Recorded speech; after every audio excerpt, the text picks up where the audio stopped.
Мынау Трамп деген ақсақал болды ғой, біз Тікебай дейтін. Мына қазіргі билікті ұстап отырған шалды Бәкебай дейміз. Сол Тікебай, Бәкебай екі шалдың соғысы туралы айтамыз. Баяғыда қазақтар, Қытайдағы қазақтар айтатын, Балшабек деген батыр мен Меншебек деген батыр соғысыпты деп. Сөзсек, Балшабек, Меншебек сол орыс коммунистерінің большевик, меньшевик, жаңағы азшылдар мен көпшілдер деген сол жіктеліс екен ғой. Оны қайдан білеміз бала күнімізде. Балшабек, Меншебек болып соғысып, сол Балшабек соғысында мына Қызылорысқа қараған қазақтарда қырғын бопты деп, сол Қытайдағы қазақтың шалдары әңгіме айтса, о Балшабегі қазақ екен деп жүрсек, коммунистер екен ғой. Ал енді жарайды. Сол Балшабек, Меншебектің соғысы сияқты Бәкебай, Тікебайдың соғысында басқаша бір тың деректер шығып жатыр. Сіздер мына кірсеңіздер, мына Трамптың медиасы бар, әптен түсіріп алсаңыздар болады. Android пен iPhone-дікінен, немесе Google-ге тіке кіріп, браузерден тіке түсіріп алсаңыздар болады. Truth деген, шындық деген Тікебай шал өзінің әпісін шығарды. Білесіздер, сайлау кезінде Тікебай шалды Facebook мәңгі бақиға бұғаттады, Twitter мәңгі бақиға бұғаттады, YouTube мәңгі бақиға бұғаттады. Сонан шал барып Parler дегенге кіріп еді, Parlerді алып, Amazon оны бүкіл анау виртуалды кеңістіктегі бүкіл драйверін бірақ өшіріп тастады. Amazon'ды алып та iPhone App Store'нан Amazon'ды алып тастады, Android алып, оны алып тастады. Сонымен Parler сол Тікебай шалды қолдаймын деп, анау миллиардер деңгейге көтеріліп, жай бір елеусіз желіден енді әлемдік желіге айналып, мына Facebook, Twitter, Instagram мен, мына Google, YouTube пен бәсекелесетін Parler банкрот болып, қазір міне Parler жоқ болып кетті. Енді содан шалың алды қой. Жаңағы өзіңнен тумай, ұл болмас, сатып алмай, құл болмас дегендей, өз желің болмаса болмайды екен деп, шалекең бір әлеуметтік желі жасаған, Truth деген. Енді сол желісінде жазуынша, шалекеңді жуырда FBI тінткен болатын. FBI деген мына қазақтың KGB-сі, орыстың КГБ-сі сияқты, бірақ енді құқы жағынан ол КГБ мен KGB сияқты шексіз билікке ие емес, шексіз билікке ие емес. Бірақ сол шалдың үйін тінткен, жаңағы шалдың үйін тінтіп, екі паспортын алып кеткен, артынан қайтарып берді, тұтқиыл тінткен, соттың үкіммен, шешіммен тінткен. Содан шал президенттіктен Ақ үйді тастап шыққан кезде әкетпеуге тиісті құжаттарды алып кетті деді. Шал ақталды, мен ол құжаттардың бәрінің жаңағы құпиялылығы шешілген құжаттар, жариялауға болатын құжаттар. Енді білесіздер, мынау Американ фильмдерін көрсеңіздер, жаңағы Top Secret, жаңағы 10 жыл, бәлен жайдың бәлен жүгіні шешіледі дейтін Американың өздерінің бір дәстүрлері бар. Тіпті адамды соттаса да 300 жылға, 500 жылға соттайды. Жаңағы сондай бір өздерінің дәстүрлері бар. Сол құжаттардың құпиялығы шешілген құжаттар деп шал айтып ақталып жатты. Бұл әкетпеуге тиістін әкетті деп жатты. Шал ақталды. Обама әкеткенде ол менен де көп құжатты алып кетті деді. Қысқасы одан анау Клинтонның қатыны Хиллари Клинтонның мемлекеттік құпиялықта ашқан мәселесі неге аяқсыз қалды деп оны көтерді ме, әйтеу ию болып дау болды. Білесіздер, Бәкебай шал менен ана Клинтонның қатыны Хиллари Клинтон жаңа сайысқа түскен. Содан ол Хиллари Клинтон алады да өзінің анау бір елдегі петрушкасына, досына қат жазады. Онда қат жазғанда Американың заңы бойынша мемлекеттің қорғалатын Ақ үйдің сайтындағы электрондық поштасынан жазбай, ол өзінің атында тіркелген бір қордың, сол бірдеңе нүкте қор дегеннің электрондық поштасынан жазады. Содан мемлекеттік құпиялықты оны кез келген жаңағы ондай қордың жай қорғаусыз поштасынан кез келген хакер бұзып кіре алады, сен мемлекеттік құпиялықты шашып қойдың деп оған біраз дыңғыр көбейген. Қысқа соның бәрі іске қосылып қайтадан ию-қию болып, одан мынау 2021 жылғы 6 қаңтардағы Капитолдағы бүлік бар, ереуіл бар. Оны осы Бәкебай жаңағы шал Тікебай шалға артады. Сөйтіп екі шал бірін-бірі жамандайды, сен сол бүлікті ұйымдастырдың дейді. Қысқасы ию-қию болды ғой, барлықтарыңыз білесіздер. Енді жуырдан бері Тікебай шалдың тілі шығып келе жатыр. қайтадан қарқынды түрде жұмыс істеп, қайтадан жаңағы жұлқынып шығып, Тікебай шал қысқасы атына қайтадан мінгендей болды. Баяғыда анау Әтеке жырық, мынау жер жаннат Жетісуды Нарынқол келгенде жаулап алғанда біздің Қабанбай бабамыз жаңағы әбден қартайып, Қубасы атына жұлып әкеп берген шөптің өзін жей алмай, Қабанбай бабамыз аузына су тамызып жатыпты. Содан жаңа ел шетіне жау шауыпты дегенде Құдайға жалбарынғанда жаңағы ақ ту алдымен дүрілдепті. Содан жаңағы аузы қыбырлай алмай жатқан Қубасы ат оқыранып орнынан атып тұрыпты.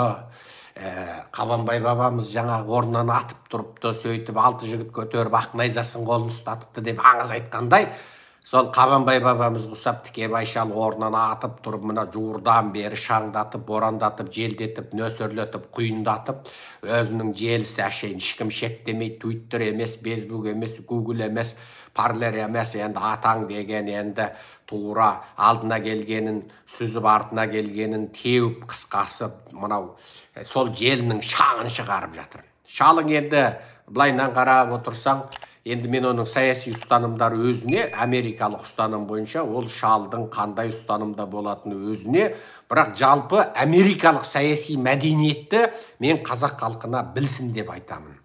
Міне, саяси еркіндік. Бәкебайдан жеңілді, тақты берді. Бәкебай шал міне жүргізіп келе жатқанда, міне 21 жылдың аяғынан бері 22 міне жүргізіп келе жатыр. Енді Тікебай ана жақта жеңіліп қалғанмен қоймай, бұл Бәкебайдың былығын ашып, мына бүкіл қымбатшылық, бензиннің бағасы, газдың бағасы өсіп кетті, тауардың бағасы. Былтыр $100 не алушы едің, биыл не аласың? Міне бүкіл Американың енді халқының тура көкейіндегі сөзді айтып, қысқасы демократтардың өз ішінен қазір мына қазіргі біздің биліктегі мына Бәкебай шалдың өзіне наразылар пайда бола бастады. Тікебай шалдың мықтылығы соншалық, мына қазіргі ақшаның құнсыздануы, үй бағасының өсіп кетуі, міне мен Калифорнияға барып, Сакраменто, Сан-Францискода болдым, өз жердегі халықты айтып отыр, үйдің бағасы өсіп кетті дейді. 300 мың, 200 мың долларға үй алушы едік, міне бітті дейді, кетті, $1 миллион кетіп қалды дейді. Ал жастардың бәрінде жаңағы жағдай қиындап кеткен. Мынау Қытайдың қайтадан TikTok'ына рұқсат берді, қайтадан WeChat'іне рұқсат берді, Тікебай тиіп тастаған. Қытайдың анау WeChat арқылы ақша аударатын Хунбау дейтін бәлесі бар, электрондық ақша. О, жақтан Қытай отырады да $1 миллион сап жібереді, Америкадан сақ еткізіп алады, өзінің итаршыларына ақша төлеп отырады Қытай. Ал Тікебай кезінде тиіп тастаған, Бәкебай қосып тастады. TikTok'ты тиіп тастаған, Бәкебай қосып тастады. Ал TikTok'ты әлі ғалымдар, IT мамандар шу-шұрқан болып жатыр, TikTok шпиондық құрал деп. TikTok міне Қазақстанның бүкіл жаңағы әнші, күйші, жас ақын, сақын, қарапайым қыз жігіт бозбаланың бәрі TikTok'қа ауысып, олар жынды болып жатыр. Ал TikTok бүкіл сенің құпиялығың, жаңа кімге, келіншегіме жаным мен сені сүйем деп, мына жақтан біреуге өліп барам, күйіп барам дейсің ба, соның бәрін TikTok түсіріп, жазып, бақылап, тыңдап отырады. Сондықтан TikToktан абайлаңдар, әсіресе мына сал серілігі бар қыз жігіттер, абайлаңдар, TikTok бәрін базаға салып отырады. Ертең бір заманда алдыңнан шығарады. Қытай деген оңбаған сұмыра ел. Ертең сен бір жерде мансапты боласың, билікке келесің. Алдыңнан сол бүкіл былығыңды алып шығады, аудионды жазып алады, видеоңды жазып алады. TikTok қолданбаңдар, лақтырыңдар TikTok. Сол міне Қытайдың кеңірдегінен қысып, санкциядан санкция салып, Қытайды тұқыртқан Тікебай шал жеңіліп қалды ғой. Жеңіліп қалып, енді қайтадан жаңа жеңілген күреске тоймайды деп Бәкебаймен алысқалы жатыр. Енді қызық болғанда мына Безбуктың егесі, Безбук деген әлеуметтік желі бар ғой, білесіздер. Безбуктың егесі мына мені де міне 18 тамыздан бері бұғаттап тастады. Міне Безбукке шыға алмай отырмын. Мен жалпы 30 рет бұғаттаған шығар. Сол Безбуктың егесі Соқырбек деген бар. Сол Соқырбек мойындапты ресми түрде, желіде тұр, ресми түрде. Біз сол Бәкебай, Тікебайдың айқасы кезінде мына Бәкебай шалдың бір ұлы бар енді. Ол титықсыз да ол енді сәл жасы енді бәленге келгеніне қарамай, бозбалалығын қоя алмай жүрген өзінің жеңгесімен биткен ба, қысқасы. Содан бір жас Қытайға барып биткен ба, қысқасы мынандайлары бар. Соны Безбук мойындады. Жаңа Соқырбек айтты. Біз сол кезде мына құзырлы органдардың өтініші бойынша дейді. Өтініш емес қой енді, тапсырма ғой. Сол құзырлы органдардың өтініші бойынша біз соның видеоларының таралуына, соған қарсы видеолардың таралуына шектеу қойып, ол үздіксіз бірінен біріне тарамайтындай қып қойып едік деп Соқырбек мойындады. Енді осы жерде мына қазақ тілді әлеуметтік желі пайдаланатын азаматтарға мен бір нәрсе түсіндіре кетейін. Байқадыңыз ба, соңғы кезде плюс сұрайды. Бұрынғы қазақ бірін-бірі сыйласа, екі қазақтың ортасында плюс жүретін. Қазіргі қазақ бірін-бірі сыйласа, безбукте бір-біріне плюс жүреді. Ойбай, менің желім бұғатталып қалды ма, плюс беріңдерші дейді. Оны біреулер сындайды, біреулер құптан. Енді бұның плюстың ғылымилығы бар. Сенің желің бұғатталған жоқ, бірақ сенің достарың көре алмайды. Сенің желің бұғатталған жоқ, баяғыдай сені басы бүтін жауып тастамайды. Бірақ бұл комментарий жаза алмайды, іздеп таба алмайды, сенікі лентадан шықпайды, қысқасы сені көрінбейтін қылып тастайды ғой. Көрсе де бұрын мысалы сені бір жолда жазғанда бәленбай мың адам көріп, бәленбай адамның лентасынан шығатын болсаң, енді сен айтады, бір күнде тек 10 адамның лентасынан шығатын қылып қояды. Бол, 11-ші адам сені көре алмайды. Мысалы, мен оны өзімнің безбугімнен мен оны эксперимент жасадым. WhatsApp-тан группа құрдым. 20 шақты жақтасымды қостым группаға. Сонымен бір пост салдым, дереу бір пост болғанда бір жаза салдым да лақтыра салдым. Ал комментарий жазыңдар дедім. Аналар 20-сының ішінде 18-і менің аккаунтыма кіре алмай қойған ғой. Мен ол бірден оның лентасынан шықпайым. Екібастан шықпайды екен. Достығым да бар. Екіншіден, ол сосын менің атымды іздеп, Серікжан Біләшұлы деп мені іздесе, шықпайды екен.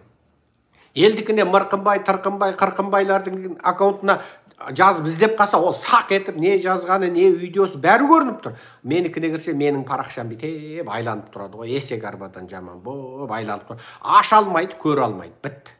Мүлде ашылмайды. Жай екі ауыз сөз жаза салған ғой, жаңағы. Мысалы, мысығым ауырып қалды деген сияқты жаза салған, бітті. Ашылмайды, айланып тұрып алады. Содан жаңағы енді комментарий жазақты. Содан басқа ашылатындардың 20-сынан екінші сынақты жазады. 20 комментарий жазылды ғой, әрең дегенде ашылған. Маған 2-ақ көрінеді. Маған көрінетін 2 комментарий. 18 адамның комментарийі көрінбейді. Біз бұндай сынақты бірнеше рет жасадық. Ең соңында білдік, біздікі елге көрінбейтін, таралмайтын қып жасап тастаған. Сіздердікі де сол, сіздердің күдіктеріңіз орынды. Күдіктеріңіз сондай қайта-қайта плюс сұрап жүргенде кейбіреулер түсінбей немене деп жүр. Ол солай. Ол плюсті сұрағаның үшін де плюс сұрағаныңның бәріне бірден ана жасанды ақыл парасат бірден байқайды екен де оны ашып тастайды екен. Ал басқа кезде жазғаныңды, бір үндеу тастағаныңды, маңызды бір саяси не қоғамдық әлеуметтік мәселені көтерген бітті көрінбейді. Міне гап осында. Енді соны міне Соқырбек өзі мойындады ресми түрде, өстіп біз оны күн таралмайтын қып қойып едік деді, міне. Демек, ол ондай функциялар бар, қолдарында тұр, жасайды, және оны өстіп істегендігін мойындап отыр.